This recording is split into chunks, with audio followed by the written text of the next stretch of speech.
O diabetes tipo 1, ele é caracterizado por uma morte, digamos, das células pancreáticas que produzem a insulina, que são as células beta. Ok. Então, é um quadro mais abrupto, né? Não é uma coisa que acontece como o diabetes tipo 2, que é lento e progressivo. O diabetes tipo 1, o paciente é como se tivesse uma reação que a gente não sabe muito bem explicar, que em tese pode ter como mecanismo uma autoimunidade, né? Como se o próprio corpo manifestasse anticorpos contra essas células pancreáticas e essas células vão morrendo. Então, um quadro é súbito. Então, geralmente são pacientes crianças, né? Adolescentes, podem ser adultos jovens também, que começam a ter os sintomas do diabetes já no estado mais avançado, que é urinar muito, começar a perder peso, ter boca seca, que são as consequências de uma glicose muito alta no sangue. E aí a diferença é que, como a causa é uma diminuição da insulina de forma abrupta, então o corpo praticamente para de produzir insulina, é importante repor essa insulina o mais rápido possível, porque realmente corre-se o risco, né, de morte mesmo por conta da falta da insulina.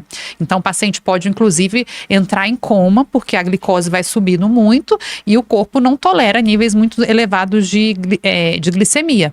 Então é um tratamento que precisa ser o quanto antes, e como o paciente se sente muito mal, acaba indo para a emergência, acaba muitas vezes sendo internado para controlar esses níveis glicêmicos. Então existe uma correlação genética, né? Quem tem diabetes tipo 1 tem uma tendência maior a ter filhos também com diabetes tipo 1, okay. Mas não é algo definitivo, não é algo que realmente pacientes que são filhos, pacientes que têm diabetes tipo 1, muitas vezes, a grande maioria das vezes, não tem histórico familiar, né? Não tem pais com diabetes tipo 1. É simplesmente um quadro que existe até uma associação com algumas viroses, como se o próprio vírus de algumas doenças pudesse desencadear essa morte celular, né? Como um mecanismo de alteração imunológica, e a pessoa passa a destruir as próprias células que produzem insulina. Então, esse é o diabetes tipo 1, que é ainda bem menos comum, né? É isso que eu ia perguntar. É mais raro.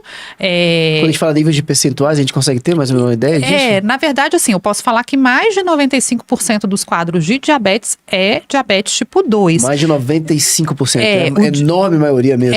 Porque o diabetes tipo 2, ele também tem um componente familiar, então os pacientes que realmente têm parentes, né, pais, avós com diabetes tipo 2 tem uma tendência maior, mas que elevou muito o percentual de diabetes tipo 2 relacionado ao esse estilo de vida atual, moderno, de muitos alimentos processados, sedentarismo, maus hábitos mesmo, que levam ao ganho de peso e com isso levam ao que a gente chama de resistência insulínica. Então a diferença do diabetes tipo 2 é que ele não começa já com essa queda no nível da insulina. Pelo contrário, muitos pacientes que a gente percebe hoje no consultório, que fazendo exames, vai notar que lá no exame de sangue vai ter um aumento da quantidade de insulina, diferente do paciente que tem diabetes tipo 1, em que a insulina diminui.